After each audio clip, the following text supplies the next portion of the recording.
እጅግ የተወደዳችሁና የተከበራችሁ የሊድ ስታር ቴሌቪዥን ተከታታዮችና አድማጮች ጌታችን ኢየሱስ ክርስቶስ በያላችሁበት ቦታ ከናንተ ጋር ይሁን። እጅግ ወደ እናንተ ስመጣ ሁሉ ጊዜ ከፍተኛ ደስታ ይሰማኛል። ዛሬ ከነበርኩበት ከዴንቨር ኮሎራዶ ተመልሼ የእግዚአብሔርን ቃል ወደ እናንተ ሳመጣ ከፍተኛ ደስታ ይሰማኛል። ዴንቨር ኮሎራዶ በኦሮሚኛ እንዲሁም ደግሞ በእንግሊዘኛ ከማገለግልባቸው ከተለያዩ ቤተክርስቲያኖች እግዚአብሔር እጅግ የተባረከ ጊዜ ነበር የሰጠን።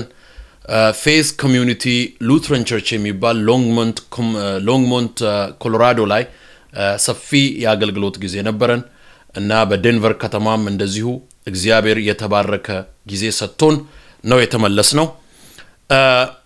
ዛሬ ካለሁበት ከዚህ ከተማ እጅግ ደማቅ በዓል ላይ ትገኛለች እኔ መኖርባት ይህች የአሜሪካን ምድር። ይሄም ደግሞ ጁላይ 4 የሚባል የአሜሪካኖች የነጻነት ቀን የሚከበርበት በዓል ነው።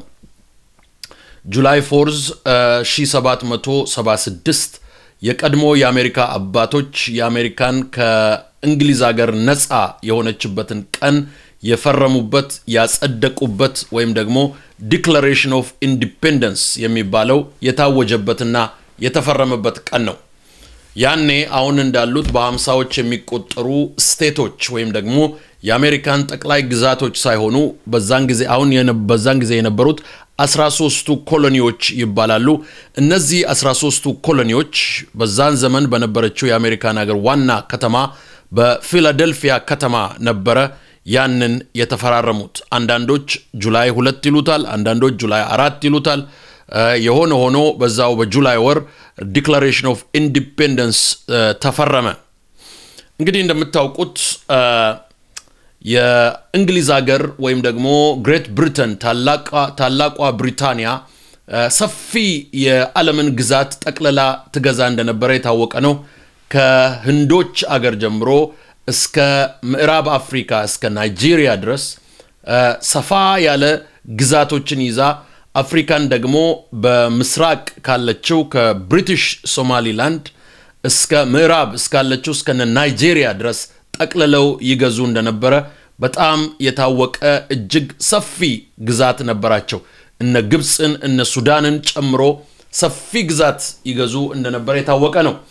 ወደ ደቡቡና ወደ ሰሜኑ በመንመጣበት ጊዜ the great southland ተብላ የምትታወቀዋን አውስትራሊያን ጨምሮ እስከ በሰሜን እስከሚገኙ አገሮች ለምሳሌ እስከነ ካናዳ እስከነ ዩናይትድ ስቴትስ ድረስ ጠቅልላ ግዛቷን አስፍታ የገዛች አገር ነበረች።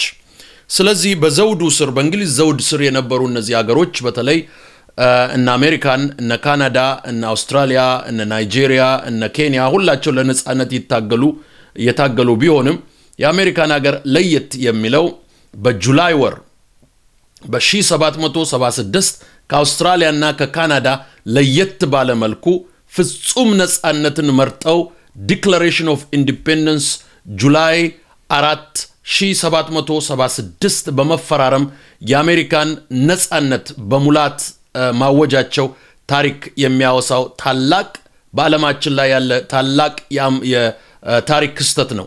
በዛን ቀን አንድ እጅግ ግዙፍና ኃያል ሀገር ተወለደች።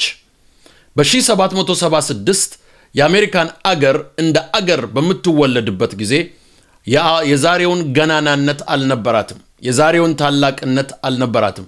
እጅግ ታናሽ ህዝብ ያላት በስልጣኔም ወደ ኋላ የቀረች ሰፊ የአሜሪካን ከተሞችና ግዛቶች ገና ያልሰለጠኑ ያልተያዙ ያላደጉ እንደነበረ የታወቀ ነው። በዚህ ላይ ለማለት የምፈልገው አንድ ሀገር ምንም ኋላ ቀር ብትሆን ምንም ያልተማረች ብትሆን ምንም ደሃ ብትሆን ከኋላ ተነስታ የትም መድረስ እንደምትችል የአሜሪካን ሀገር ታላቅ ኤክስፐሪመንት ነው ወይም ደግሞ ናሙና ነው፣ እንደ ምሳሌ ሊወሰድ የሚችል ነው።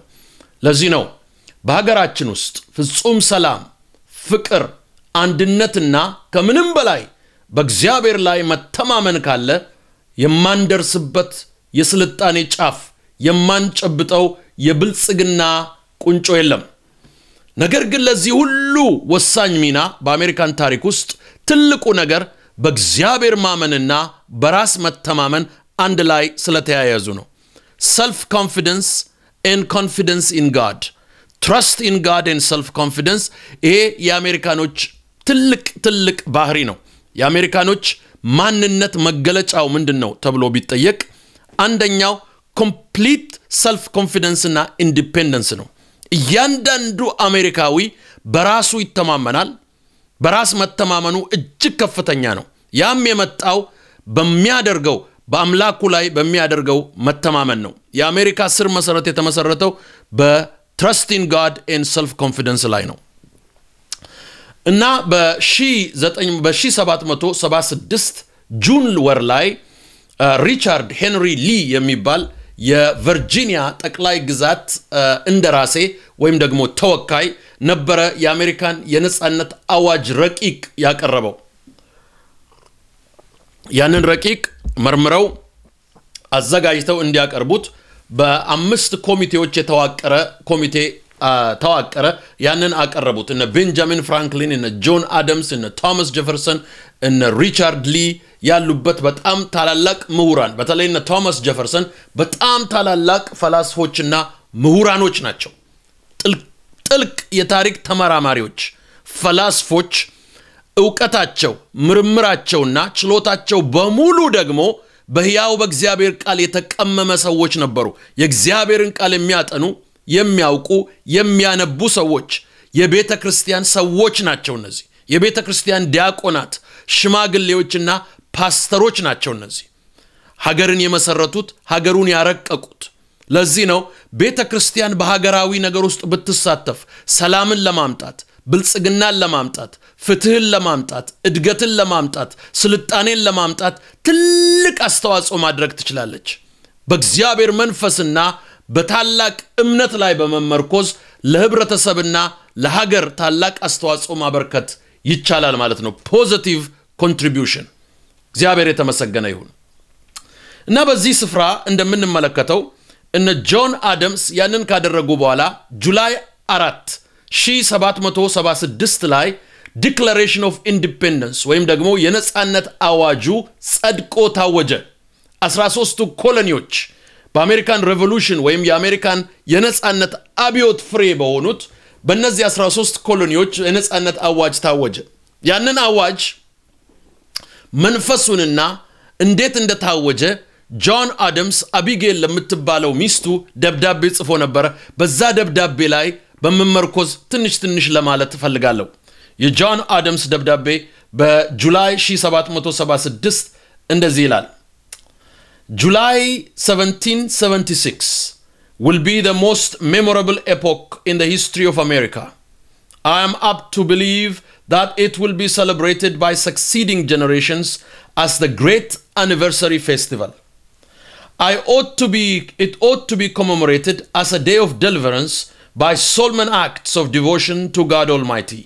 It ought to be solemnized with pomp and parade, with shows, games, sports, guns, bells, bonfires, and illuminations from one end of this continent to the other, from this time forward forevermore. ብሎ ነበረ ለሚስቱ የጻፈው ለሚስቱ ከጻፈላት ከዚህ ውብ ደብዳቤ አንድ አረፍተ ነገር ትልቅ ትኩረቴን ሳበው እንደዚህ የሚል ነው ይሄ የአሜሪካን የነጻነት ቀን ጁላይ 4 1776 እንደዚህ ይታወስ ብሎ ነበር የጻፈው It ought to be commemorated as a day of deliverance by solemn acts of devotion to God Almighty. John Adams ከጆርጅ ዋሽንግተን ቀጥሎ የዩናይትድ ስቴትስ ፕሬዝዳንት በመሆን ታላቅ ታዋቂ እጅግ ገናና ፕሬዝዳንት ነበር የጆን አደምስ የፕሬዚደንሻል ሙቪ ቅርብ ጊዜ ተሰርቶ ተለቋል 1-3-4 አመት በፊት ፈልጋችሁ ልታዩት ትችላላችሁ በአሜሪካን ታሪክ ኢንትረስት ያላችሁ እንደዚህ ብሎ ነበር የተናገረው ይሄ የነጻነት ቀን የሰው ልጅ ፍሬ አይደለም የሰው ልጅ ትግል ውጤት አይደለም እግዚአብሔር ነው ነጻ ያወጣን እግዚአብሔር ነው ነጻነትን የሰጠን እግዚአብሔር ነው ከእንግሊዞች ቅኝ ግዛት ስር ነጻ ያወጣን አለ ቅርብ ጊዜ አንድ ታሪክ ሰማው ካናዳ ያለው የአሜሪካንና የእስራኤል የቅርብ ትስስርና ወዳጅነት ከምን እንደመነጨ ያን ጊዜ ብሪቲሾችና አሜሪካኖች በአሜሪካን ሬቮሉሽን ወይም ደግሞ በአሜሪካን አብዮት ሲዋጉ ያኔ አሜሪካኖችን በትጥቅ ትግሉ የረዱት ታላቅ እርዳታ ያቀረቡት እስራኤሎች ነበሩ። እስራኤሎች የራሳቸው ነፃነት ሳይኖራቸው ነገር ግን ለዚህ ለምትፈጠረው አዲስ አገር ታላቅ ውለታን ውለው ከያሉበት ከግዞት ምድር ገንዘብን በማዋጣት ያኔ የነበሩትን የአሜሪካን የነፃነት አርበኞች እነ ጆርጅ ዋሽንግተንን በመርዳት የአሜሪካን ነፃነት እንዲረጋገጥ ታላቅ አስተዋጽኦ አደረጉ። ለዚህ ነው ጆርጅ ዋሽንግተን በጸሎቴ ውስጥ ኢየሩሳሌምን አልረሳትም፣ እስራኤል ለዘላለም የአሜሪካን ወዳጅ ትሆናለች ብሎ ነበረ የሞተው። ወዳጆቼ ሆይ የእግዚአብሔር ውለታ አይረሳም። የእግዚአብሔር ውለታ አይረሳም። ያኔ 1776 ዋሽንግተን ዲሲ የአሜሪካን ዋና ከተማ አልሆነችም። ኒውዮርክ የዩናይትድ ኔሽን አስተናጋጅ ከተማ አልሆነችም። ታላላቅ ፋብሪካዎች እነ ሃርቫርድ እነ ፕሪንስተን ዩኒቨርሲቲ በአሜሪካን ሀገር አልነበሩም።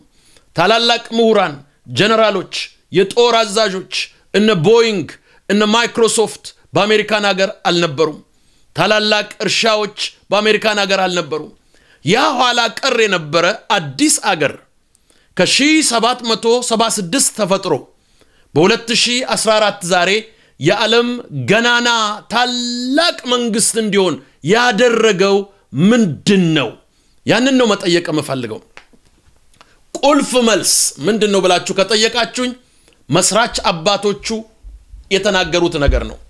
የአሜሪካን መስራት አባቶች እነ ቶማስ ጄፈርሰን እነ ጆን አደምስ እነ ጆርጅ ዋሽንግተን ከዛም አልፎ ተርፎ ወደ ኋላ የመጡት እነ አብርሃም ሊንከን የተናገሩት አንድ የማይነቃነቅ እውነት አለ። የአሜሪካን ህገ መንግስትም ሆነ ዲክላሬሽን ኦፍ ኢንዲፔንደንስ ቢል ኦፍ ራይትስም ሆነ ማንኛውም አሜንድመንት ስርና መሰረቱ መጽሐፍ ቅዱስ ነው። the Judeo-Christian principle the Judeo-Christian principle ለዚህ ነው በየትም አገር በተነሳው የክርስቲያኖች ስደት ላይ ትልቅ ትኩረት በመስጠት ዛሬም የሚሟገተው የዩናይትድ ስቴትስ ስቴት ዲፓርትመንት ነው። ውድ ወገኖቼ ሆይ ዛሬ የወጣሁት የአሜሪካን ታላቅነት ለመስበክ አይደለም። ዛሬ የወጣሁት የእግዚአብሔርን ሉዓላዊነትና የእግዚአብሔርን ውለታ ለማስታወስ ነው። ጁላይ 4 ዛሬ ባለውበት በመኖርበት በዚህ በፒችትሪ ሲቲ ጆርጂያ ከአትላንታ ከተማ ውጪ ዛሬ በመኖርበት ብዙ ታላላቅ መድፎች እየተተኮሱ ታላላቅ ብርሃኖች በሰማይ ሰማያትን እያበሩ ድምጾች እየተሰሙ ባንዲራዎች እየተውለበለቡ ታላቅ በዓል በዚህ ምድር ተካሂዶ አልፏል። ውለታው ግን የማይነቃነቅ እና የማይረሳ ነው። ታሪኩ የማይፋቅና የማይሰረዝ ነው። የዚህ ታሪክ ባለቤት መሰረቱም ምሰሶውም ቁንጮውም ሕያው ልዑል እግዚአብሔር ነው። አንድ ጊዜ አንድ የአውሮፓ ገዢ አንድ ነገር ተናግሮ ነበር። የእግዚአብሔርን መኖር ባያሌው እጠራጠራለሁ። የእግዚአብሔርን መኖር ባያሌው እጠራጠራለሁ። እስቲ የእግዚአብሔርን መኖር የሚያሳምነኝ ማን አለ ሲባል አንድ እግዚአብሔር ሰው ለዛ ፕሬዝዳንት ቀርቦ እንደዚህ ነበር ያለው። ክቡር ፕሬዝዳንት ከአክብሮት ጋር ይህንን ማስረጃ ላቅርብ። የአይሁድ ህዝብ አለ the Jewish people ከባርነት ወደ ነፃነት ከግዞት ወደ ሀገር ባለቤትነት ከፍጹም ኋላ ቀርነት ወደ ታላቅ ስልጣኔ እና ወደ ኃያልነት ያመጣቸው ሕያው እግዚአብሔር ነው። ዮሴፍን ከእስር ቤት አውጥቶ የግብጽ ጠቅላይ ሚኒስትር፣ ዳንኤልን ከአንበሳ ጉድጓድ አውጥቶ የሁለት ኤምፓየር የሶስት ነገስታት አማካሪ፣ ዳዊትን ከረኝነት ሜዳ አንስቶ የእስራኤል ታላቅ ንጉስ ያደረገ፣ አስቴርን ከማድ ቤት አውጥቶ የአርጤክስስ ንጉሰ ነገስት ባለቤት ያደረገ፣ ታሪክን መገለባበጥ የሚችል በአይሁዶች ታሪክ ታላቅ ስራን የሰራ ሀገርን የሚመሰርት የሚጠብቅና የሚመራ ልዑል እግዚአብሔር ይባላል። ወንድሜ ይህንን አምላክ የምታመልከው ከሆነ ይህ ነው አምላክህ። እህቴ የምታመልኪው ከሆነ ይህ ነው አምላክሽ። ሁለት ነገሮች ለሰው ልጅ ወሳኝ ነገሮች ናቸው ዛሬ ከምናየው የአሜሪካን ታሪክ። አንደኛው በራስ መተማመን የሚባለው ሰልፍ ኮንፊደንስ ነው። ሁለተኛው በአምላክ መተማመን የሚለው ትረስት ኢን ጋድ የሚባለው ነው። እነዚህ ሁለቱ የማይለያዩ የአንድ ሳንቲም ሁለት ገጽታዎች ናቸው። አንዳንድ ጊዜ ሰዎች በራስ መተማመን አምላክን መናቅ ወይም ደግሞ ከአምላክ መጣላት ይመስላቸዋል። አንዳንድ ጊዜ ደግሞ በራስ አለመተማመን አማኝነት የሚመስላቸው ሰዎች አሉ። አማኝነት በራስ አለመተማመን አይደለም። ሰልፍ ኮንፊደንስ an independent mindset በጣም ከእግዚአብሔር ዘንድ የሚመጣ ፍሬ ሐሳብ ነው። ወገኖቼ ሆይ እግዚአብሔር ሲጠራንና ሲፈጥረን ሉዓላዊ አምላክ ሉዓላዊ ሰዎች አድርጎ ነው የፈጠረን። ስለዚህ እኛ ከማንም የማናንስ ነገር ግን ከማንም የማንበልጥ በእግዚአብሔር መልክና ምሳሌ የተፈጠርን በትህትናና በፍቅር ልንኖር አብረን የጋራ ዓለም የጋራ ሀገር የጋራ ቤት መስርተን እንድንኖር የተፈጠርን ሰዎች ነን። ለዚህ ነው በዘፍጥረት ምዕራፍ 2 ቁጥር 18 ላይ የሰው ልጅ ምንም ያክል ጠንካራ ቢሆን ሰው ብቻውን ይሆን ዘንድ መልካም አይደለም ያለው። ሰው ብቻውን ይሆን ዘንድ መልካም አይደለም የሚለው ለሰው አምላክ ያስፈልገዋል፣ ለሰው ሰው ያስፈልገዋል። ቨርቲካሊ ከእግዚአብሔር ጋር አንድነትና ቁርኝት፣ ሆሪዞንታሊ ደግሞ ከሰው ልጆች ጋር አንድነትና ቁርኝት ያስፈልገዋል። ከአምላኩ የተጣላ ከሰዎች ይጣላል፣ ከሰዎች የተጣላ ከአምላኩ ይጣላል። ሰዎችን እየጠሉ አምላክን ወዳለው ማለት አይቻልም። አምላክን እየወደዱ ሰዎችን እጠላለሁ ማለት አይቻልም። ሰውን ሙሉ የሚያደርገው ለአምላኩ ያለው ፍቅርና ለሰው ልጆች ያለው ፍቅር ነው። ሆሪዞንታል ፒስ and vertical peace ይሄ እጅግ ወሳኝና ቁልፍ ነገር ነው። ጥንት አባቴ በጣም ማንበብ የሚወዱት አንድ በጣም የምደነቅበት መጽሐፍ ነበረ። ያንን መጽሐፍ የጻፉት የተከበሩ የወንጌል አርበኛ ቢሊ ግራም ናቸው። የወንጌሉ ርዕስ የመጽሐፉ ርዕስ እንደዚህ የሚል ነበረ፣ ፒስ with God ከእግዚአብሔር ጋር ያለ ሰላም። ፒስ with God ወገኖቼ ሆይ ይሄ ወሳኝ ነው። ጆን አደምስ እንደዚህ ነው ያለው፣ ጁላይ 4 1776 የአሜሪካን የልደት ቀን ሲከበር እንደዚህ ይከበራል። I ought to be commemorated as a day of deliverance by solemn acts of the devotion to God Almighty በሉዓላዊው አምላክ ክንድ የተሰራ ታላቅ ስራ ነው። በአሜሪካን አገር መወለድ የአንደኛው የዓለም ጦርነት የሁለተኛው የዓለም ጦርነት የኃይል ሚዛን ሙሉ በሙሉ ወደ ነጻነትና ፍትህ እንዲያደላ ሆነ።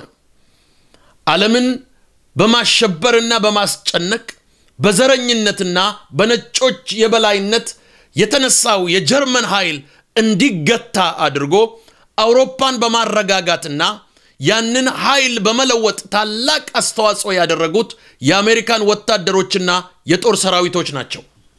በመካከለኛው ምስራቅ እንዲሁም ደግሞ በተለያዩ የዓለም ሀገራት ታላቅ ስራን ሌላ የክህደት መንፈስን አዝሎ ዓለምን በክህደት ጨለማ ውስጥ የከተተውን የምስራቁን የኃይል ንቅናቄ ሶሻሊዝምንና ኮሙኒዝምን በመግታትና በመገርሰስ የእግዚአብሔርን የወንጌል ኃይል እንዲሰፋ ያደረገው አንዱ አሜሪካን ሀገር ነው። በብዙ ሺህ የሚቆጠሩ ሚስዮናውያንን በመላው ዓለም ላይ በማሰራጨት ቤተክርስቲያኖችን በመትከል ዛሬ ታላላቅ የሚባሉ ቤተክርስቲያኖች በቻይና ብትሄዱ፣ በኮሪያ ብትሄዱ፣ በአፍሪካ ብትሄዱ ብዙዎች የመጽሐፍ ቅዱስ ምሁራን የሰለጠኑትና የተማሩት በአሜሪካን ሀገር ነው። በማንኛውም ሀገር ጋራ ጎን ለጎን ብታወዳድሩትና ብታቀራርቡት ለወንጌላውያን አብያተ ክርስቲያናት መታነጽ፣ መደራጀት እና መስፋፋት ታላቅ አስተዋጽኦ ያላቸው መጽሐፍት የሚጻፉት በአሜሪካን ሀገር ነው። በብዙ መቶ ሺዎች የሚቆጠሩ መጽሐፍ ቅዱሶች የሚታተሙት በሚሊዮኖች የሚቆጠሩ ዶላሮች ለወንጌል ሥራ የሚፈሱት ከዚህ ምድር ነው። ቁልፉና መሰረቱ ምንድነው? የዚህ ሁሉ በረከት ምንጭ ይህች አገር ስትመሰረት በእግዚአብሔር ላይ የነበራት ትልቅ መተማመን ነው። ሁለት ነገሮችን ተናግሬ ወደ መደምደሚያዬ ልምጣ። አንደኛው በአሜሪካኖች የሀገራዊ ቃል ኪዳን ወይም ናሽናል አሌጀንስ ላይ የሚባለው ነገር ነው። ሁሉ ጊዜ እንደዚህ የሚባል ነገር አለ። እኔ እቺን ሀገር ወዳታለሁ ይላሉ። This is one nation, indivisible one nation under God የሚሉት ነገር አለ። አንድ ሀገር አንድ ሉዓላዊ ሀገር ነች ከእግዚአብሔር በታች under God። ይሄ under God የሚለው ቃል ሁሉ ጊዜ ሲባል በጣም ልቤን ይነካኛል። under God አንድ ሀገር ከፕሬዝዳንቱ አንስቶ እስከ ተራው ዜጋ ድረስ እኛ እንደ ሀገር ከእግዚአብሔር በታች ነን በሚሉበት ጊዜ እንዴት ደስ የሚያሰኝ ነገር ነው። ሁለተኛው በአሜሪካን አገር በዩናይትድ ስቴትስ ዶላር ላይ ተጽፎ ያለው in God we trust በእግዚአብሔር እንታመናለን የሚለው ያኔ በምስራቁ ዓለም በገናናነት ዓለምን እየገዛ ግዛቱንም እያሰፋ የመጣውን የሶቪየት ዩኒየንን አይዲዮሎጂና ፊሎሶፊ ለመቋቋምና ለመግታት የተነገረ ቃል ነው።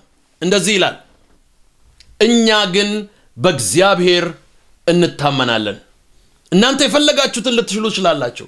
በኒውክሌራችሁ፣ በጦር መሳሪያችሁ፣ በሰራዊታችሁ፣ በአይዲዮሎጂያችሁ፣ በያዛችኋቸው ሀገሮች በነ ዩክሬን፣ በነ ሩሜኒያ፣ በነ ምስራቅ ጀርመን፣ በነ ኩባ በተለያዩ ዓለም ሀገራት ያሉ ታላላቅ ሀገሮችን ይዛችሁ ልትፎክሩ ትችላላችሁ። እኛ ግን ይላል የአሜሪካን ሕዝብ እና መንግስት፣ እኛ ግን በእግዚአብሔር እንታመናለን። in God we trust። በመላው ዓለም ላይ ያለው የአሜሪካኖች የጦር ካምፕ ውስጥ የእግዚአብሔርን ቃል የሚሰብኩ ሰባኪዎች አብረዋቸው ይጓዛሉ። ቻፕለኖች ይባላሉ። ያቆርባሉ፣ ያጠምቃሉ፣ ያጽናናሉ፣ ይጸልያሉ፣ ዘይት ቀብተው ይፈውሳሉ፣ ወንጌልን አብረው ይሰብካሉ። ወንጌል ለዚህ ሀገር የጀርባ አጥንት ነው። ነገር ግን በዘመናችን ባለው ስልጣኔና ፍልስፍና በሊበራል አይዲዮሎጂና በሊበራል ቴዎሎጂ ተይዘው ያሉ ሰዎች ይሄ እግዚአብሔራዊ ቋንቋ፣ መለኮታዊ ቋንቋ፣ ስነ መለኮታዊ ቋንቋ፣ መጽሐፍ ቅዱሳዊ ቋንቋ ከአሜሪካን ግዛት ለመዋጋትና ለማጥፋት የሚፈልጉ አሉ። የተዋበ የተቀደሰው ንጹህን የእግዚአብሔርን ቃል ከእግዚአብሔር ሕዝብ እጅ ለመንጠቅና ከትምህርት ቤቶች ለማውጣት፣ ከሆስፒታሎች ለማውጣት፣ ከጦር ሰራዊት ውስጥ ለማውጣት፣ ከማህበረሰብ ውስጥ ለማውጣት ታላቅ ዘመቻ ተከፍቶ ይገኛል። ውድ ወገኖቼ ሆይ ለዚች ሀገር ልንጸልይላት ይገባል። በአንድ ወቅት የነጻነት ተምሳሌት፣ የፍትህ ብርሃን፣ የወንጌል ጀግና፣ የክርስቲያኖች ተሟጋች፣ የስደተኞች ጠበቃ፣ የመጻተኞች ማረፊያ የነበረች ሀገር ዛሬ እጅግ ታላላቅ ፍልስፍናን ይዘው በተነሱ በግራ ክንፍ ጽንፍ የተሰለፉ ሊበራሎችና ሊበራል ቴዎሎጂያንስ የዚችን አገር ሞራልና ኤቲካል ፋይበር እየበጣጠሱት ይገኛሉ። በግብረ ሰዶማዊነት፣ በሐሺሽ በማጨስ ሰሞኑን በነበርኩበት በዴንቨር ኮሎራዶ ውስጥ ሐሺሽ ማጨስ በሕግ ተፈቅዶ በጣም በብዙ ሺህ የሚቆጠሩ ሰዎች ወደዛ ከተማ አድራሻቸውን እየለወጡ ይገኛሉ። ወደ ሱቅ ጎራ ብሎ ሐሺሽ ማጨስ፣ ማርዋና ማጨስ፣ እነዚህ አደንዛዥ እጾችን በመጠቀም በሕግ ማዕቀፍ ውስጥ ተከቶ እየሄደ ነው። ወንድ ወንድን ማግባት፣ ሴት ሴትን ማግባት፣ ግብረ ሰዶማዊነት በሕግ ማዕቀፍ ውስጥ ተከቶ እየተካሄደ ነው።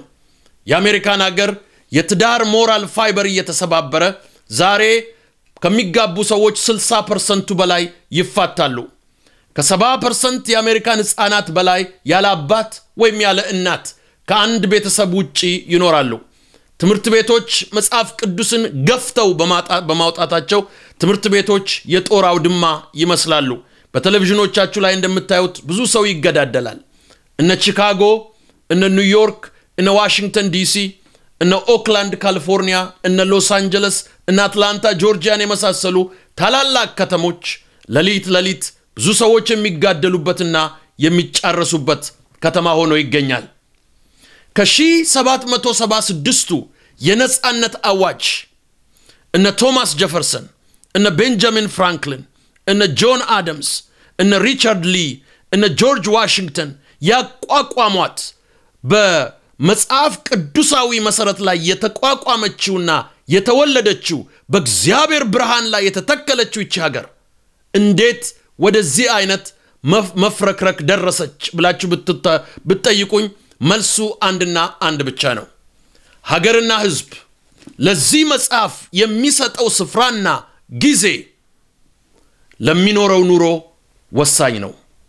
የእግዚአብሔር ቃል ወገኖቼ ሆይ ለሀገር፣ ለህዝብ፣ ለቤተሰብና ለግለሰብ ከምንም ነገር በላይ ወሳኝ ነገር ነው። የእግዚአብሔርን ቃል እናንብበው፣ እናጥናው፣ እንመነው፣ እናሰላስለው፣ ከህይወታችን ጋር እናደባልቀው። ህይወታችሁን ለእግዚአብሔር አደራ ስጡ ሲባል ህይወታችሁን ለቃሉ አደራ ስጡ ማለት ነው። ቃሉ ዘይት ነው፣ በሽተኛን ይፈውሳል። ውሃ ነው፣ ኃጢአተኛን ያነጻል። እሳት ነው፣ ገለባን ከላያችን ላይ ያቃጥላል። መዶሻ ነው፣ ግድግዳችንን ያፈርሳል። መጋዝ ነው፣ የሚቆረጠውን ነገር ይቆርጣል። ሰይፍ ነው፣ በሁለት ሳይድ የተሳለ ሰይፍ ጣልቆ ይቆርጣል፣ ያስወግዳል። የእግዚአብሔር ቃል ሁሉ በሁሉ ነው። በአሜሪካን ሀገር ለምታዳምጡኝ ጁላይ 4 እንኳን አደረሳችሁ ለአሜሪካን የነጻነት ቀን። በመላው ዓለም ደግሞ ለምትከታተሉኝ በዚህ ቃል እግዚአብሔር የምትኖሩበትን ሀገር በሙሉ ይባርክ። ዩናይትድ ስቴትስን እግዚአብሔር ይባርካት።